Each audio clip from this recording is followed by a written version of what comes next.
Okay, so this is a 1958 Cadillac trunk latch motor and assembly. It has a number of micro switches and limiters in it that we're going to describe how its function works and also show the amperage draw. Now, this being a 10-volt motor, as listed on the outside of this new motor, well, it's not new, it's restored. It has absolutely new, clean windings in both the armature and the field.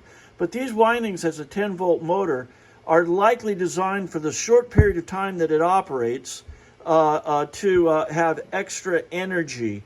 Any 10-amp wound motor on 12 volts is going to have a higher torque, and this certainly has a lot. Go ahead and just operate it once for us there, Matt. You can start it by simply activating this tab here. Let's see the tab. It's right here. It needs to be pushed against this rod here, which then grounds. When it reaches that end, it activates the micro switch in here, which makes it reverse direction. Now, before you demonstrate this micro switch concern about trunk closure, let's just see the amperage draw on this unit. Go ahead. Like I said, that's quite a bit of amps for a motor like this, but a 10 amp motor on 12 volts, that's kind of to be expected for the short period of time that it operates. Now, our major concern is we don't want to burn out the new motor. So, Matt, tell us about the function of this micro switch. If this doesn't get released by the time it reaches its end here, it will still try to push the motor, and the motor will keep running. So watch that. And look, we're at 23 amps there.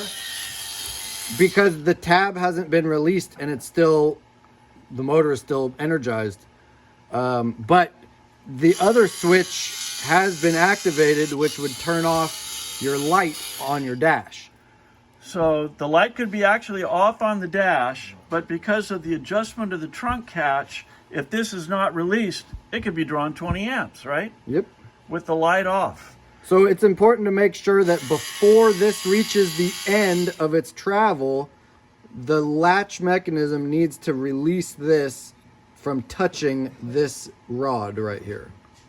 And that way we won't burn out the motor with the light off inside the car, which is likely what occurred before. All right? So I hope that clarifies things. It's a matter of adjustment on installation. Certainly we don't have the car here. So this is a forewarning about the critical nature of the adjustment of the latch. Thank you for your time.